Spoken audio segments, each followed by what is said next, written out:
Welcome to the Deep Dive. This is where we take your sources, dig through them, and pull out the key insights for you. Our mission today: cut through the noise, give you a shortcut to being really informed on, well, a fascinating topic, even if it's a bit specific. Today, we're diving deep into something you might not have heard of: equine pericarditis. It really highlights just how complex animal health can be. That's right. At its core, we're talking about inflammation. It affects the pericardium. The pericardia. Yeah, that's the fibrous sac that surrounds the horse's heart, protects it. It's vital.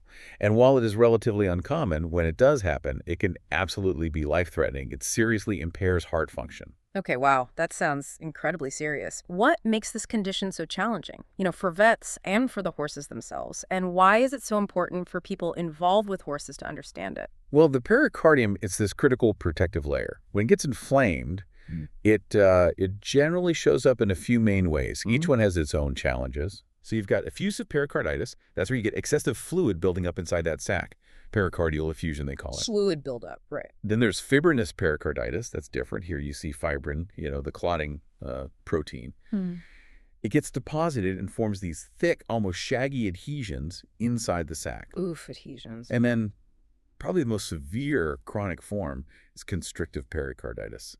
This is where the sac itself actually thickens up, gets fibrotic, rigid, and it physically stops the heart from filling properly when it's trying to relax during diastole. Wow, so it's not just fluid sometimes. The sac itself can harden and squeeze the heart. Can you maybe paint a clearer picture of why that fluid buildup, the effusion, is so dangerous? Absolutely. The most critical consequence, especially with that effusive kind, is something called cardiac tamponade. Tamponade, okay. Yeah. Just imagine the heart literally being squeezed or maybe by that fibrin we mentioned. It restricts its ability to fill up and pump blood effectively. So the output just drops. Exactly. You get a dangerously reduced cardiac output. And we often see signs of right-sided heart failure first. That side of the heart, it's generally less able to withstand that kind of external pressure increase. Okay, so we understand what it is now, which is pretty scary stuff. But how does a horse even get pericarditis in the first place? Is there always a clear reason? Or is it sometimes just a mystery? That's a great question. And honestly, often the exact cause remains a mystery. Vets end up diagnosing it as idiopathic pericarditis. Idiopathic meaning unknown cause. Precisely. But when a cause is found, infectious agents are by far the most common culprits. Like bacteria. Primarily, yes. Yeah. Bacterial infections. They usually get there through the bloodstream, maybe from an infection somewhere else in the body, or sometimes directly from structures right next to the heart. Any specific bacteria to watch out for? Well, lots can be involved. Common ones like Streptococcus, E. coli. But one that's kind of notorious, especially in foals, is Actinobacillus equine. It seems to have a particular liking for the pericardium, and quite often you see pericarditis show up as a complication of severe pleural pneumonia. Ah, so a bad lung infection can spread. Exactly. Serious lung and pleural space infections, or sometimes other respiratory tract illnesses. What about viruses? Do they ever play a role here? They can, yes. Viral infections like equine herpes virus, EHV1, EHV2 equine influenza, even equine viral arteritis, or EVA, have all been linked, often leading to that fibrinous type of effusion we talked about. Now, this is something I found really surprising in our sources. There was this link to the mare reproductive loss syndrome, MRLS, and caterpillars. How on earth does that work? Yeah, isn't that wild? Back in 2001, 2002, there was this big outbreak of pericarditis down in Kentucky. It was part of MRLS. And the strong link was to horses eating eastern tent caterpillars. Eating caterpillars caused heart problems. Well, the theory is this. The caterpillar hairs, the setae, they're tiny and irritating. They cause micro damage in the gut. Okay. That damage then allows normal gut bacteria to kind of slip into the bloodstream.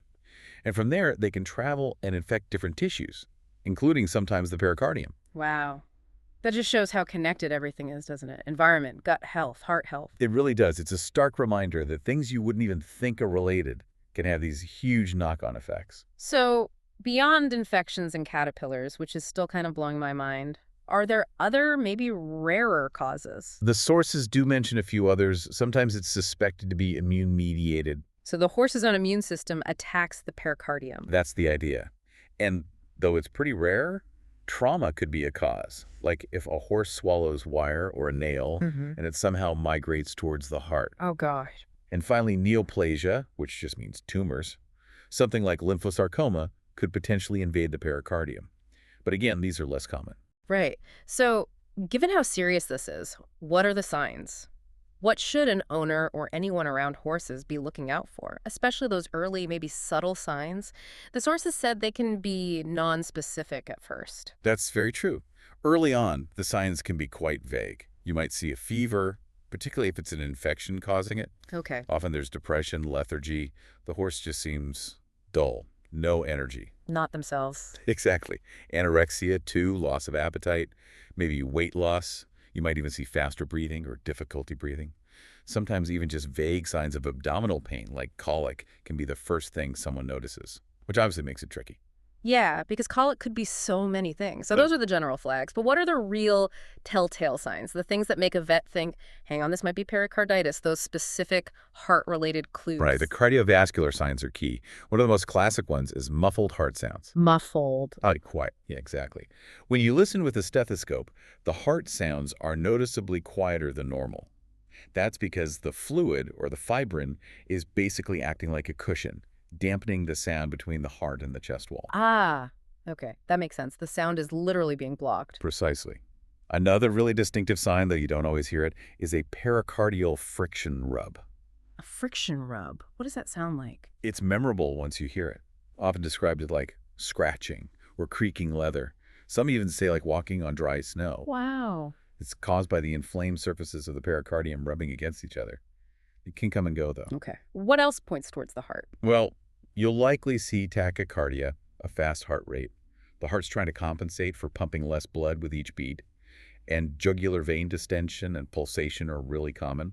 You'll see those big veins in the neck look full, and you might see a pulse going way up the neck. That indicates high pressure on the right side of the heart. And does that pressure cause swelling elsewhere? It often does. Ventral edema. That's swelling under the belly in the brisket area, sometimes down the legs. It's fluid buildup because of that right-sided heart failure. Okay. And in really severe cases, the pulse might feel weak.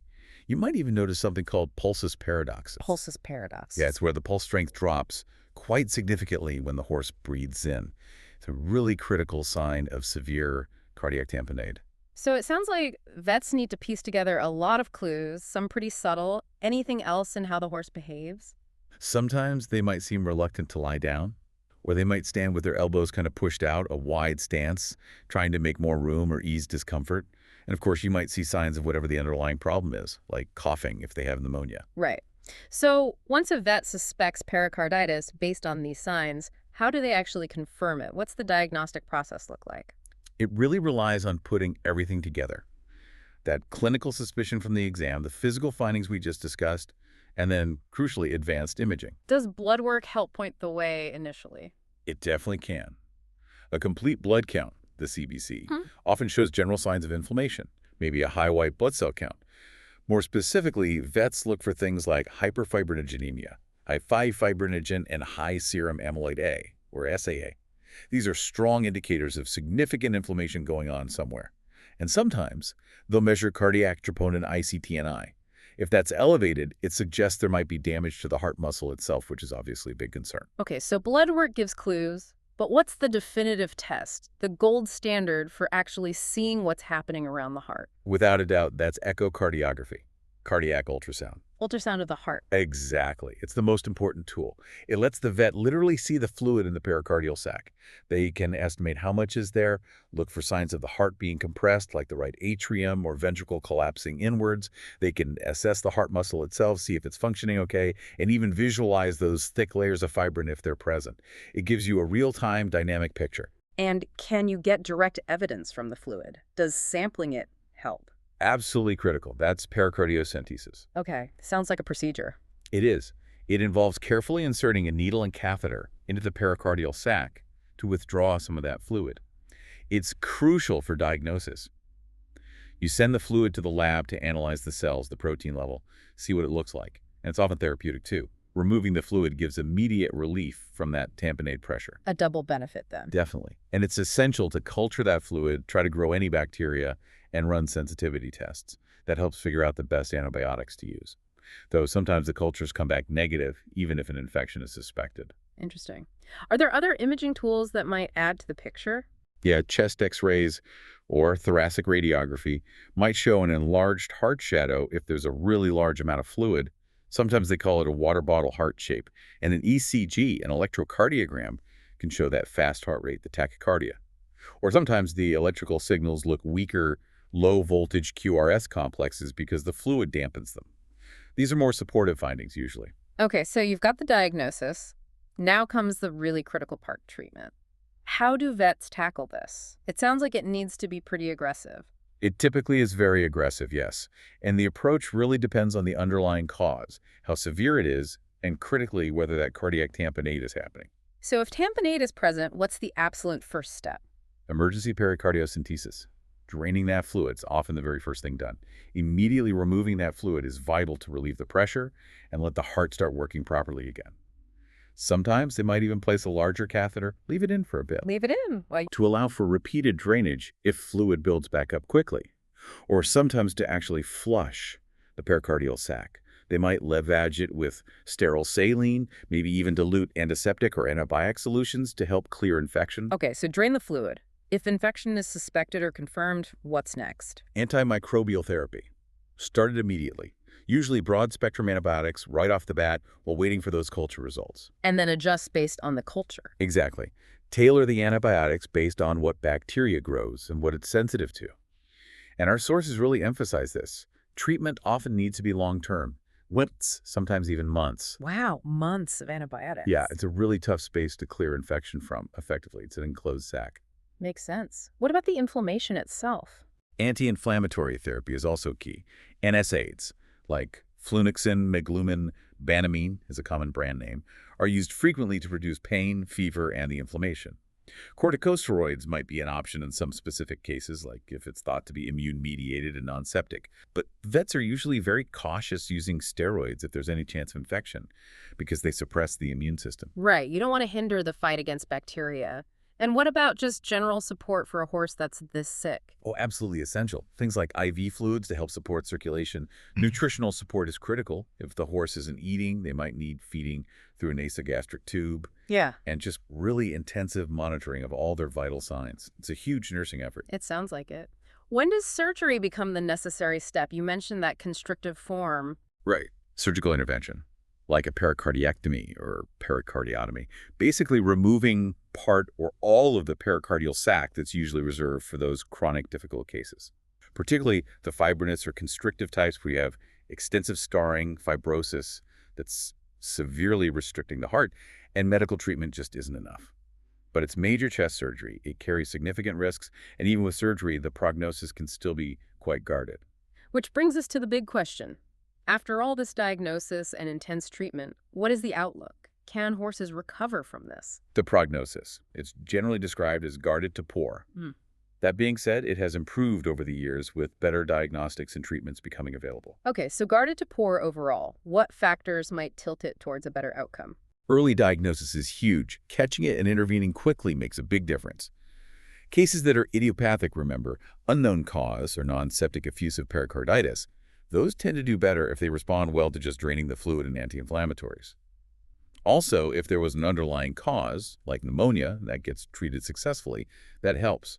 And critically, if there isn't significant damage to the heart muscle itself and it doesn't develop into that constrictive form, the outlook is much better.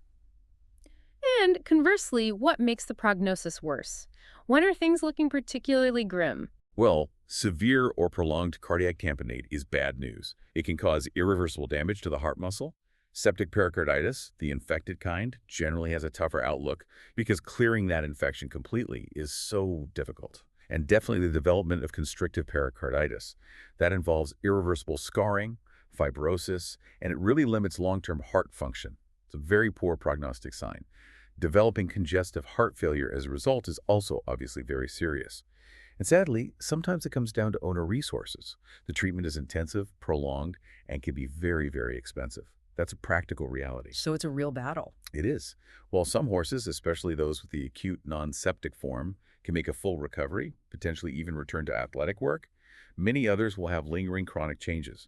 They might need ongoing management, or ultimately they may succumb to the disease or its complications down the road. Wow. What a deep dive today into equine pericarditis. We've really gone from understanding that tiny fibrous sac around the heart to the causes, including those truly unexpected eastern pent caterpillars, all the way through the complex diagnosis and treatment vets have to navigate. It really hammers home how interconnected everything is in an animal's body and with its environment. It absolutely does. And it underscores just how important it is to pick up on subtle signs early, but also how vital those advanced tools like echocardiography are, and the need to be ready for, aggressive and often very long treatment plans. It takes huge dedication. Thinking about how complex and relatively rare something like this is, it gives you a real appreciation for the depth of knowledge needed in veterinary medicine, doesn't it?